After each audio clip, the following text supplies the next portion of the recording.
Champions ట్రోఫీలో team India జైత్రయాత్ర కొనసాగుతోంది. వరుసగా మూడో విజయాన్ని తన ఖాతాలో వేసుకుంది. బంగ్లాదేశ్, పాకిస్తాన్ను చిత్తు చేసిన భారత్ ఇప్పుడు న్యూజిలాండ్పై గ్రాండ్ విక్టరీ కొట్టింది. అటు బ్యాటింగ్, బౌలింగ్లో అదరగొట్టింది. 250 రన్స్ టార్గెట్ను ఛేదించలేక కివీస్ 205 పరుగులకే ఆలౌట్ అయింది. వరుణ్ చక్రవర్తి 5 వికెట్లు తీసి న్యూజిలాండ్ పతనాన్ని శాసించాడు. కేన్ విలియమ్సన్ను ఒంటరి పోరాటం చేసినా ఫలితం లేకుండా పోయింది.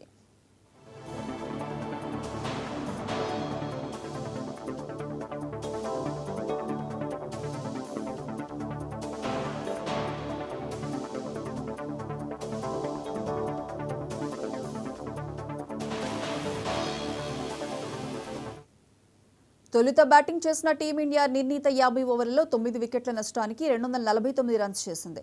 టాస్ ఓడి బ్యాటింగ్కి దిగిన టీమిండియాకు కివీస్ బౌలర్లు ఆరంభంలోనే గట్టి షాక్ ఇచ్చారు.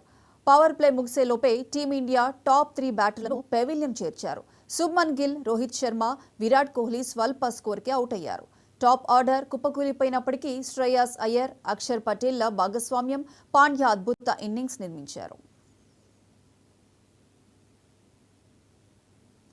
ఈ ఛాంపియన్స్ ట్రోఫీలో తొలి 2 మ్యాచ్లు ఆడని వరుణ్ అవకాశం వచ్చిన మ్యాచ్లో తన సత్తా ఏంటో చూపించాడు. దీంతో ఆస్ట్రేలియాతో జరిగే సెమీస్లో కూడా వరుణ్ టీంలో ఉండే ఛాన్స్ కనిపిస్తోంది.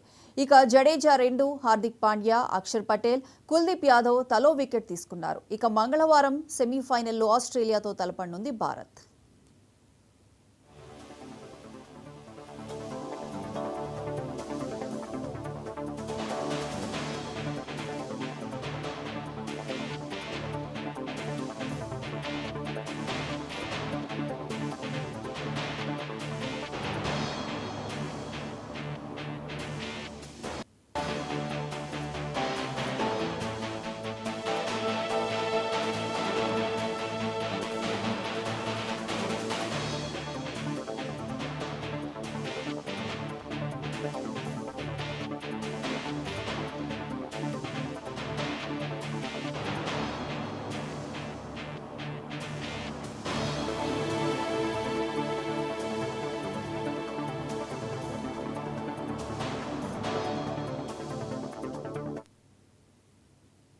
హైదరాబాద్ జూబ్లీ హిల్స్ లోని కాసు బ్రహ్మానంద